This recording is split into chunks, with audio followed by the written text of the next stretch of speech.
എം.ആർ. അജിത് കുമാറിനെതിരായ അന്വേഷണം പ്രഹസനമാകും. അന്വേഷണത്തിൽ DGP കടുത്ത അതൃപ്തിയിൽ. ക്രമസമാധാന ചുമതലയിൽ നിന്നും അജിത് കുമാറിനെ മാറ്റാതെയുള്ള അന്വേഷണത്തോട് യോജിക്കാതെ DGP. അന്വേഷണ സംഘത്തിൽ ക്രമസമാധാന ചുമതലയുള്ളവരെ ഉൾപ്പെടുത്തിയതിലും DGPക്ക് അതൃപ്തി. അതേസമയം നിലമ്പൂർ MLA PV അൻവർ ഇന്ന് മുഖ്യമന്ത്രിയുമായി കൂടിക്കാഴ്ച നടത്തും. വിശദാംശങ്ങളുമായി തിരുവനന്തപുരത്ത് നിന്നും രാജീവ് ചേരുകയാണ്. രാജീവ്, എം.ആർ. അജിത് കുമാറിനെ മാറ്റും, ക്രമസമാധാന ചുമതലയിൽ നിന്നും ഒഴിവാക്കും എന്നുള്ള വിലയിരുത്തൽ തന്നെയാണ്, സൂചനകൾ തന്നെയാണ് ഇന്നലെ പുറത്തു വന്നിരുന്നത്. പക്ഷേ ഇന്ന് അത്തരത്തിലുള്ള ഒരു മാറ്റം ഉണ്ടാകില്ല എന്ന രീതിയിലുള്ള വിശദാംശങ്ങൾ പുറത്തു വരുമ്പോൾ പോലീസ് തലപ്പത്ത് തന്നെ ഇതുമായി ബന്ധപ്പെട്ട അഭിപ്രായ ഭിന്നതകൾ രൂക്ഷമാവുകയാണോ?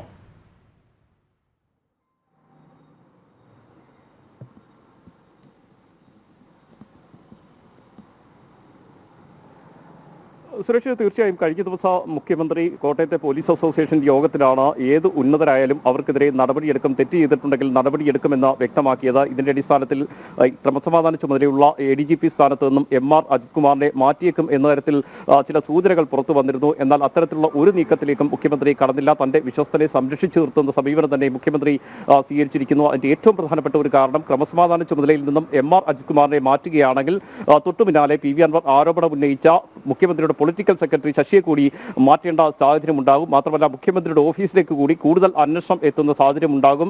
ഇതിനൊപ്പം ചിലർ കോടതിയെ സമീപിക്കുകയാണെങ്കിൽ, അതായത് ഇതുമായി ബന്ധപ്പെട്ട് കൂടുതൽ അന്വേഷണം വേണമെന്ന് ആവശ്യപ്പെട്ടുകൊണ്ട് നിലവിൽ കോടതിയെ സമീപിക്കാനുള്ള ഒരു സാധ്യത സർക്കാർ മുന്നിൽ കാണുന്നുണ്ട്. ആ രീതിയിൽ ആരെങ്കിലും കോടതിയെ സമീപിക്കുകയാണെങ്കിൽ ഇതുമായി ബന്ധപ്പെട്ട് ഒരു അന്വേഷണം ഉണ്ടാകാനുള്ള സാധ്യത സർക്കാർ മുന്നിൽ കാണുന്നുണ്ട്. അങ്ങനെയുണ്ടെങ്കിൽ അത് ADGPയിലും അതുപോലെ തന്നെ മുഖ്യമന്ത്രിയുടെ പൊളിറ്റിക്കൽ സെക്രട്ടറിയിലും മാത്രം നിൽക്കാനുള്ള സാധ്യതയില്ല. അത്രത്തോളം ഗുരുതരമായ ആരോപണങ്ങളാണ് ഭരണപക്ഷത്തെ ഏറ്റവും പ്രധാനപ്പെട്ട MLA ആയ PV അൻവർ മുന്നിൽ വെച്ചിരിക്കുന്നത്. ഒന്ന്, ADGP അജിത് കുമാറിന് ക്രിമിനൽ ബന്ധമുണ്ട് എന്നതിനും അപ്പുറത്തേക്ക് സ്വർണ്ണ കള്ളക്കടത്തിൽ ഉൾപ്പെടെ അജിത് കുമാറിന് ബന്ധമുണ്ട്. ഇതുമായി ബന്ധപ്പെട്ട വിവരങ്ങൾ മുഖ്യമന്ത്രിയുടെ പൊളിറ്റിക്കൽ സെക്രട്ടറിക്ക് അറിയാം എന്നുൾപ്പെടെയുള്ള ഗുരുതരമായ ആരോപണങ്ങൾ മുന്നിൽ വെച്ചിരിക്കുന്നു. നേരത്തെ നമുക്കറിയാം, മുഖ്യമന്ത്രിയുടെ ഓഫീസ് കേന്ദ്രീകരിച്ചുകൊണ്ട് സ്വർണ്ണ കള്ളക്കടത്ത് നടന്നു എന്നതുമായി ബന്ധപ്പെട്ട തെളിവുകൾ ഉൾപ്പെടെ പുറത്തു വരികയും അന്ന് പ്രിൻസിപ്പൽ സെക്രട്ടറി ആയിരുന്ന M. ശിവശങ്കറിനെ അറസ്റ്റ് ചെയ്യുന്ന സാഹചര്യം പോലും ഉണ്ടായി. ആ രീതിയിൽ സ്വർണ്ണക്കടത്തിൽ പല ഘട്ടങ്ങളിലായി മുഖ്യമന്ത്രിക്ക് പോലും ആരോപണം നേരിടേണ്ടി വന്ന സാഹചര്യമുണ്ട്. ഇതെല്ലാം കണക്കിലെടുത്തുകൊണ്ടാണ് ഏതായാലും തൽക്കാലം എം.ആർ. അജിത് കുമാറിനെതിരെ കടുത്ത നടപടിയിലേക്ക് പോകാതിരുന്നത് എന്നാണ് നമുക്ക് മനസ്സിലാക്കാൻ കഴിയുന്നത്. മാത്രമല്ല ഈ അജിത് കുമാറുമായി ബന്ധപ്പെട്ട് പ്രഖ്യാപിച്ചിരിക്കുന്ന അന്വേഷണം പോലും പ്രഹസനമാകാനുള്ള സാധ്യതയാണ് നിലനിൽക്കുന്നത്. പ്രഹസനം ആകും എന്ന് തന്നെയാണ് ഉന്നത പോലീസ് ഉദ്യോഗസ്ഥർ പോലും സൂചിപ്പിക്കുന്നത്. പ്രത്യേകിച്ചും അജിത് കുമാറിന്റെ ക്രമസമാധാന ചുമതലയിൽ നിന്ന് മാറ്റി നിർത്തി അന്വേഷണം വേണമെന്നായിരുന്നു DGP ഉൾപ്പെടെ മുഖ്യമന്ത്രിയോട് ആവശ്യപ്പെട്ടിരുന്നത്. അങ്ങനെയുള്ള അന്വേഷണം കൊണ്ട് മാത്രമേ കാര്യമുള്ളൂ എന്ന് DGP മുഖ്യമന്ത്രിയെ അറിയിച്ചിരുന്നു. എന്നാൽ ഈ മുഖ്യമന്ത്രിയുമായുള്ള കൂടിക്കാഴ്ചയ്ക്ക് ശേഷമാണ് അത്തരത്തിലുള്ള നീക്കങ്ങളിലേക്ക് മുഖ്യമന്ത്രി കടക്കാതിരുന്നത് എന്ന പ്രത്യേകത കൂടിയുണ്ട്. ഏതായാലും കഴിഞ്ഞ ദിവസം രാത്രിയാണ് മുഖ്യമന്ത്രി ക്ലിഫ് ഹൗസിൽ നിന്നും മുഖ്യമന്ത്രിയുടെ ഓഫീസിലേക്ക് എത്തിയത്. അതിനുശേഷം DGPയെ വിളിച്ചു വരുത്തി കൂടിക്കാഴ്ച നടത്തുകയും ചെയ്തിരുന്നു. DGPയോട് ക്രമസമാധാന ചുമതലയിൽ നിന്ന് ഏതായാലും എം.ആർ. അജിത് കുമാറിനെ മാറ്റില്ല എന്ന് മുഖ്യമന്ത്രി അറിയിച്ചു. ഇതിൽ കടുത്ത അതൃപ്തി തന്നെ DGP മുഖ്യമന്ത്രിയെ അറിയിക്കുകയും ചെയ്തു. അത്തരമൊരു അന്വേഷണം കൊണ്ട് കാര്യമില്ല എന്ന് തന്നെ DGP വ്യക്തമാക്കി. പക്ഷേ തന്റെ നിലപാടിൽ തന്നെ മുഖ്യമന്ത്രി ഉറച്ചു നിൽക്കുകയായിരുന്നു. അദ്ദേഹത്തെ മാറ്റണം, അത്തരത്തിലുള്ള ഒരു അന്വേഷണം വേണമെന്ന് ആവശ്യപ്പെടുമ്പോൾ ഏത് സാഹചര്യത്തിലാണ് മുഖ്യമന്ത്രി ഈ നിലപാട് മാറ്റിയിരിക്കുന്നത്? കഴിഞ്ഞ ദിവസം രാജീവ് പറഞ്ഞതുപോലെ തന്നെ ADGPയെ വേദിയിൽ ഇരുത്തിക്കൊണ്ട് തന്നെയാണ് അദ്ദേഹത്തെ മാറ്റുന്നതുമായി ബന്ധപ്പെട്ട ചില സൂചനകൾ നൽകിയത്. പിന്നീട് അപ്പാടെ തകിടം മറിയുന്നതിലേക്ക് ഇടവരുത്തിയ ഒരു രാഷ്ട്രീയ സാഹചര്യം കൂടി ഉണ്ടോ? പ്രത്യേകിച്ച് പൊളിറ്റിക്കൽ സെക്രട്ടറി P. ശശിക്കെതിരായ വിമർശനം കൂടി PV അൻവർ നടത്തുമ്പോൾ P. ശശിയെ മാറ്റേണ്ടി വരും, അത്തരത്തിലുള്ള ഒരു അന്വേഷണം നടക്കേണ്ടി വരും. അത് തന്നിലേക്ക് തന്നെ എത്തും, അല്ലെങ്കിൽ തനിക്ക് തന്നെ തിരിച്ചടിയാകും എന്നുള്ള ഒരു തിരിച്ചടി കൂടി ഇതിലേക്ക് നയിച്ചിട്ടുണ്ടാകാൻ സാധ്യതയുണ്ടോ?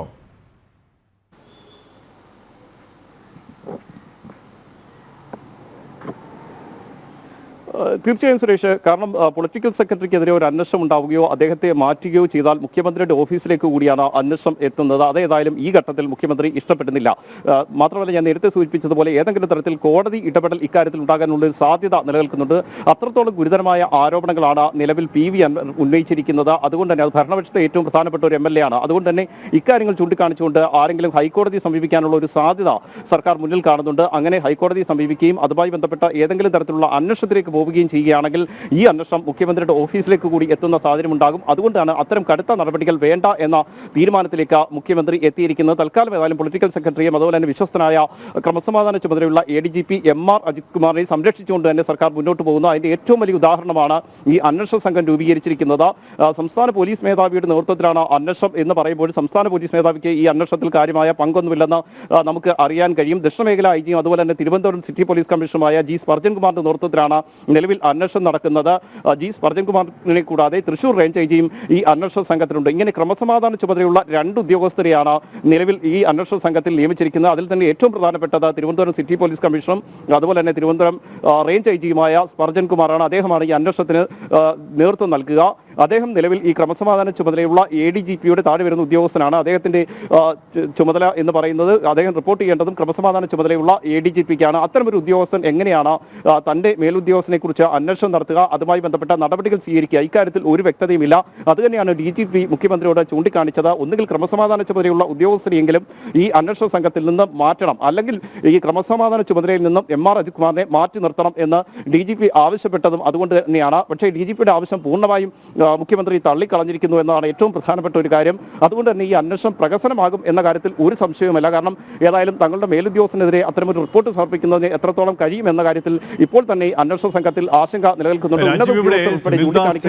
സ്ഥലം മാറ്റി അത്തരത്തിലുള്ള ഒരു നടപടികളിലൂടെ മുഖം രക്ഷിക്കാനുള്ള ഒരു നീക്കമാണ് സർക്കാർ നടത്തുന്നത്. MR അജിത് കുമാറിനെതിരെ ഒരു നടപടിയും ഉണ്ടാകില്ല. പകരം കീഴുദ്യോഗസ്ഥനായ സുജിത്ദാസിനെ മാറ്റിക്കൊണ്ട് ഈ വിമർശനങ്ങളുടെ ഒന്ന് മയപ്പെടുത്താൻ അല്ലെങ്കിൽ മുഖം രക്ഷിക്കാനുള്ള ഒരു നീക്കം അല്ലേ?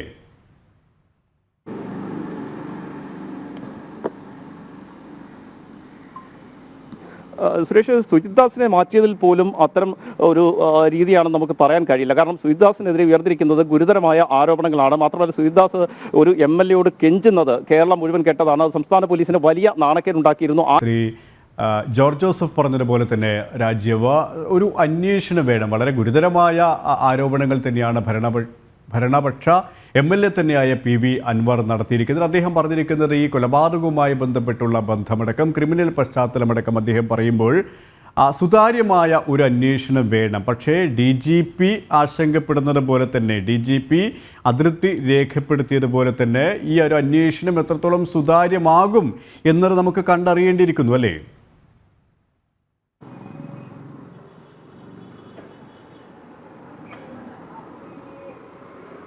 സുരേഷ്, ഇതിൽ പ്രധാനമായും 2 കാര്യങ്ങളാണ് ശ്രദ്ധിക്കേണ്ടത്. ഒന്ന്, ഒരു ആരോപണം ഒരാൾക്കെതിരെ ഉയരുന്നു. ആരോപണം ഉയർത്തിയ വ്യക്തി എന്ന് പറയുന്നത് ഭരണപക്ഷത്തെ ഏറ്റവും പ്രധാനപ്പെട്ട ഒരു MLA ആണ്. മുഖ്യമന്ത്രിയുടെ വിശ്വസ്തൻ കൂടിയായിരുന്നു. CPM പല ഘട്ടത്തിലും പ്രതിപക്ഷത്തിനെതിരെ ഇറക്കി പ്രയോഗിച്ചിട്ടുള്ള ആയുധം കൂടിയാണ് PV അൻവർ എന്ന് പറയുന്ന വ്യക്തി. അതേ PV അൻവർ ആണ് വളരെ ഗുരുതരമായ ആരോപണം ഉന്നയിച്ചിരിക്കുന്നത് സംസ്ഥാനത്തെ ക്രമസമാധാന ചുമതലയുള്ള ADGPക്കെതിരെയാണ്. ക്രമസമാധാന ചുമതലയുള്ള ADGP എന്ന് പറയുമ്പോൾ സംസ്ഥാന പോലീസ് മേധാവി കഴിഞ്ഞാൽ സംസ്ഥാനത്ത് പോലീസിനെ ഭരിക്കുന്നത് ക്രമസമാധാന ചുമതലയുള്ള ADGP ആണ്. ഒരുപക്ഷെ കഴിഞ്ഞ കുറെ നാളുകൾ പരിശോധിച്ചാൽ നമുക്ക് മനസ്സിലാകും DGPക്ക് കാര്യമായ ഒരു റോളും സംസ്ഥാനത്തില്ല. ആ ചുമതല കൂടി നിർവഹിക്കുന്നത് MR അജിത് കുമാറാണ്. ക്രമസമാധാന ചുമതലയുള്ള ADGP എന്നതിനൊപ്പം MR അജിത് കുമാറാണ് ഈ ചുമതല നിർവഹിച്ചു വരുന്നത്. അത്തരമൊരു വ്യക്തിക്കെതിരെ ഗുരുതരമായ ആരോപണം വരുന്നു.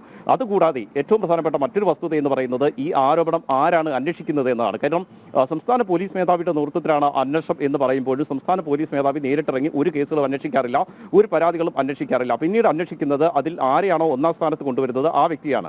ആ വ്യക്തി എന്ന് പറയുന്നത് തിരുവനന്തപുരം സിറ്റി പോലീസ് കമ്മീഷണറാണ്. ദക്ഷിണമേഖല IG കൂടിയായ സ്പർജൻ കുമാറാണ്. അദ്ദേഹം ക്രമസമാധാന ചുമതലയിൽ നിൽക്കുന്ന ഒരു ഉദ്യോഗസ്ഥനാണ്. അതായത് നേരത്തെ ശ്രീ ജോർജ് ജോസഫ് ചൂണ്ടിക്കാണിച്ചതുപോലെ അദ്ദേഹം റിപ്പോർട്ട് ചെയ്യേണ്ടി വരുന്നത് ക്രമസമാധാന ചുമതലയുള്ള ADGPക്കാണ്. അദ്ദേഹത്തിനെതിരെ അന്വേഷണം നടത്താൻ എങ്ങനെ ഈ സ്പർജൻ കുമാറിന് കഴിയും എന്നതാണ് ഏറ്റവും പ്രധാനപ്പെട്ട ഒരു ചോദ്യം. ഈ അന്വേഷണ സംഘത്തിലെ രണ്ടാമൻ ആരാണെന്ന് പരിശോധിച്ചാൽ അത് തൃശൂർ റേഞ്ച് DIG ആണ്. ആ തൃശൂർ റേഞ്ച് DIGയും ക്രമസമാധാന ചുമതലയിൽ നിൽക്കുന്ന ഉദ്യോഗസ്ഥനാണ്. അദ്ദേഹം റിപ്പോർട്ട് ചെയ്യേണ്ടത് ക്രമസമാധാന ചുമതലയുള്ള ADGP MR അജിത് കുമാറിനാണ്.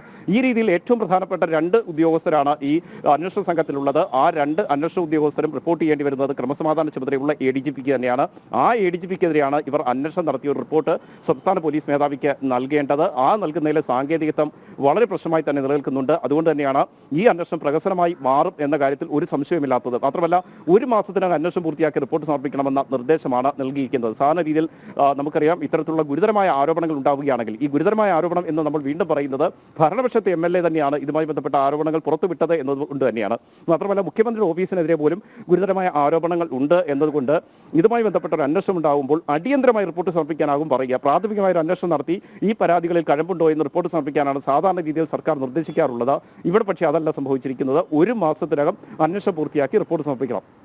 ഈ 1 മാസ കാലയളവിൽ ക്രമസമാധാന ചുമതലയിൽ നിന്ന് അദ്ദേഹത്തെ മാറ്റി നിർത്താറില്ല. നമുക്ക് പഴയ കാര്യങ്ങൾ പരിശോധിച്ചാൽ മനസ്സിലാകും. ഒരു SIO അല്ലെങ്കിൽ CEO ആ രീതിയിലുള്ള ഉദ്യോഗസ്ഥനാണെങ്കിൽ പോലും എന്തെങ്കിലും തരത്തിലുള്ള ആരോപണങ്ങൾ ഉയരുകയാണെങ്കിൽ ആ ആരോപണത്തിൽ കഴമ്പില്ല എന്ന് കണ്ടെത്തുന്നവരെ ആ ചുമതലയിൽ നിന്ന് മാറ്റി നിർത്തിയാണ് അന്വേഷണം നടത്തുക. ഇവിടെ പക്ഷേ അതിന് പോലും സർക്കാർ തയ്യാറായിട്ടില്ല. അതുതന്നെയാണ് ഞാൻ നേരത്തെ സൂചിപ്പിച്ചത്. കൃത്യമായി എന്തൊക്കെയോ മറയ്ക്കാനുണ്ട് എന്ന വസ്തുത കൂടിയാണ്, അല്ലെങ്കിൽ അത്തരമൊരു സംശയം കൂടിയാണ് ഇവിടെ പുറത്തേക്ക് വരുന്നത്. PV അൻവർ ഉന്നയിച്ചിരിക്കുന്ന ആരോപണങ്ങൾ നിസ്സാരമല്ല.